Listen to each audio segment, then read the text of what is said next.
Hey, what's up guys? How you doing? It is Lasty here. Welcome today to a new FIFA 18 Ultimate Team World Cup player review. Today we're looking at the 85 rated striker, Kylian Mbappe. He looks monstrous. 93 pace, 87 dribbling and 80 shooting. Not too bad at all.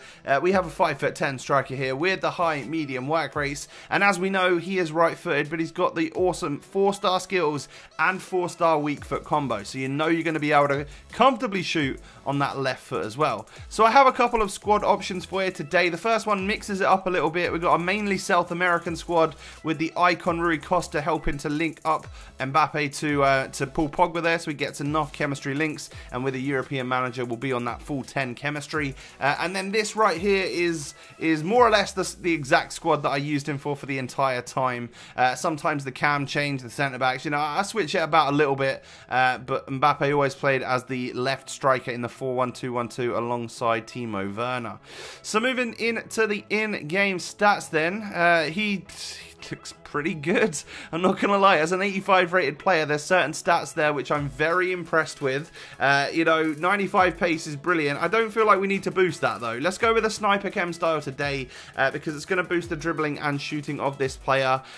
Maybe a finisher could also be a great idea if you wanted to give him nice long shot stats and then a +10 on the strength. You could get him up to the 85s in strength.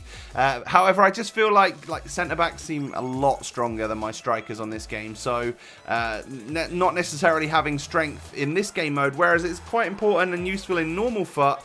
I don't necessarily find it to be like something that you can use super well on this, just because, you know, the centre back's genuinely stronger than you most of the time. So moving on into all of the goals that I was able to score, let's talk positives and negatives, shall we? Firstly, long shots are one of the areas of his game that, because we used the sniper chem style, we didn't boost. However, like I said, if you were to use the finisher, you might find it to work a little bit better. You'll get like +15 on the long shots there. However, I feel like finishing stats are more important on this game mode, because quite a lot of players can hit shots from outside the box because the goalkeepers don't seem to be amazing. So even though it's not Mbappe's strong point, like I still find that he can hit them from time to time, just because of the level of the goalies on the World Cup mode. But you'll hit the odd one over and wide and stuff, and he doesn't seem super composed with them.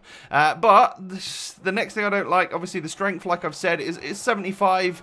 He just feels super weak compared to all of the defenders on the game, and he does get barged off the ball if you get near them. So your objective, as always, is to stay away from those centre backs, because they're a lot tougher than me.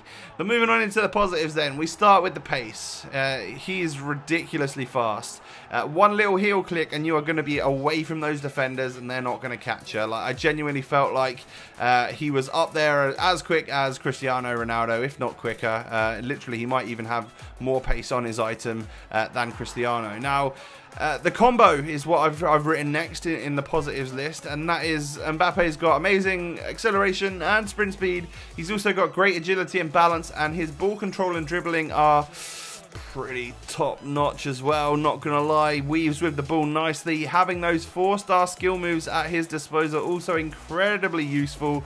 This is where I would say this player is probably a little bit more usable than Timo Werner, just because he has that extra little bit of skill moves. Like, they've both got a 4-star weak foot, they're both very quick, the dribbling's alright, well, very good, should I say, and they're similar in those instances, but to have 4-star skills, so you can hit a Berber spin, hit a Giovinco spin, a little chop here and there, I find it to be incredibly useful on this World Cup game mode, where a lot of players will make a crazy slide tackle to try and, like, you know, judge what you're going to be doing, and then one little change of direction with that great agility and balance, slow it down, hit him with a Giovinco spin, and you have just created the biggest amount of space for yourself to then wind up a shot or whatever it is, you know. Now, inside the box, you've got one of the most composed finishers that I've used so far, and probably one of the most composed finishers on the game, actually. Only the top tier players such as Ronaldo and Messi are going to be, you know, slightly better composed than this in front of goal.